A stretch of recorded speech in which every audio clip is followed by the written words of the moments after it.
ভাই এটা মানলেই হচ্ছেটা কি কিছু বোঝা যাচ্ছে না। যাকে মানে কি হচ্ছে না হচ্ছে কিছুই বোঝা যাচ্ছে না। 2022 থেকে এই ঘটনাটা শুরু হয়েছে, কিন্তু 2022-এর পর কিছু মানে কিছুদিন না, অনেক দিন ঘটনাটা থেমে গিয়েছিল, কিন্তু আবার হঠাৎ এরকম শুরু হয়েছে যে বলতে হবে না। আবার 6 তারিখে একটা মেয়ে কিডন্যাপ হয়ে গেছে। এরকমভাবে কেউ কিডন্যাপ হয় নাকি? বাড়ির পাশে জাস্ট কুরকুরে আনতে গিয়েছিল, আনতে গিয়ে হঠাৎ কিডন্যাপ, তারপরে বাড়ি থেকে কল করে এবং তার কল সুইচ অফ বলে। এরকম খোঁজ করার পরে তারা পায় না, তারপরে ফেসবুকে এরকম আপডেটটা আসে। এটা মানলে কি হচ্ছে কিছু বোঝা যাচ্ছে না। মানে এরা কারা যে কোত্থেকে আসছে, মানে পরপর 2-3 দিন পর পর কোনো না কোনো ঘটনা ঘটে যাচ্ছে।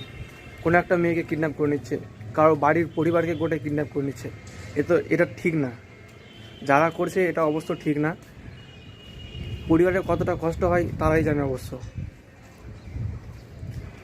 এরকম ঘটনা কেন ঘটছে কিছু বোঝা যাচ্ছে না। আর 30 দিন মানে 1 মাস থেকে এই ঘটনাটা বেশি প্রচুর প্রচুর ঘটছে। আর মেয়েরাও কি সাবধান না যে বাইরে থেকে একাই একাই বেরিয়ে চলে যাচ্ছে? ওদেরকে তো বলা হয়েছে কোনো না কোনো নিউজে, অবশ্যই বলা হয়েছে, সবাইকে বলা হয়েছে, ওদের না শুধু সবাইকে বলা হয়েছে, সবাইকে সাবধান করে দেওয়া হয়েছে যে বাইরে থেকে কেউ একাই ভুলেও বের হবেন না।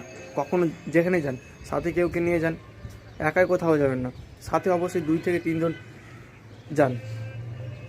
কারণ যা ঘটছে এখন মালদায়, কখন কি হয়ে যাবে না হয়ে যাবে কেউ বুঝতে পারবে না। সামনে 6 তারিখে, এই তো বেশ 2 দিন হয়েছে, একটা মেয়ে জাস্ট কুরকুরে আনতে গেছে, আর কিছু না। কুরকুরে আনতে গিয়ে কিছুক্ষণ পর 1 ঘন্টা পর তার বাড়িতে কল করছে, কল সুইচটা বলছে, আর খোঁজ পাওয়া যাচ্ছে না। 2 দিন থেকে খুঁজে যাচ্ছে, এখনও কোনো খোঁজ নেই।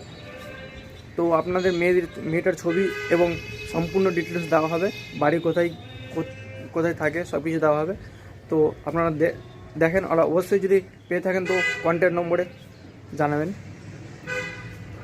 আর এই ভিডিওটাকে অবশ্যই বেশি বেশি করে শেয়ার করে দেবেন, যে সবার কাছে পৌঁছে যায়, সব মেয়ে ছেলে সবার কাছে পৌঁছে যায়, যেন তারা বাড়ি থেকে একাই না বের হয় আর কখনও কোথাও একাই না যায়। কারণ যা ঘটছে মালদার পরিস্থিতি, কখন কেউ উঠে যাবে কোনো গ্যারান্টি নেই। আর প্রশাসনের কাছে একটাই আমার অনুরোধ, যে এদেরকে তাড়াতাড়ি, যে যত তাড়াতাড়ি সম্ভব এদেরকে ধরা হোক, যত তাড়াতাড়ি সম্ভব। মানে যা ঘটছে দিন দিন এটা বেড়েই চলে যাচ্ছে। 3 মাস 1 মাস থেকে গোটাই এরকম এত বাড়ছে বোঝা যাচ্ছে না। তো সবাই বেশি বেশি করে ভিডিওটা অবশ্যই শেয়ার করে দেবেন। এই ঘটনাটি ঘটেছে তোমার গাজলে, কাজিয়াবাড়ি না কি এরকম একটা জায়গা হবে। মেয়েটার নাম হচ্ছে তপশ্রী মণ্ডল।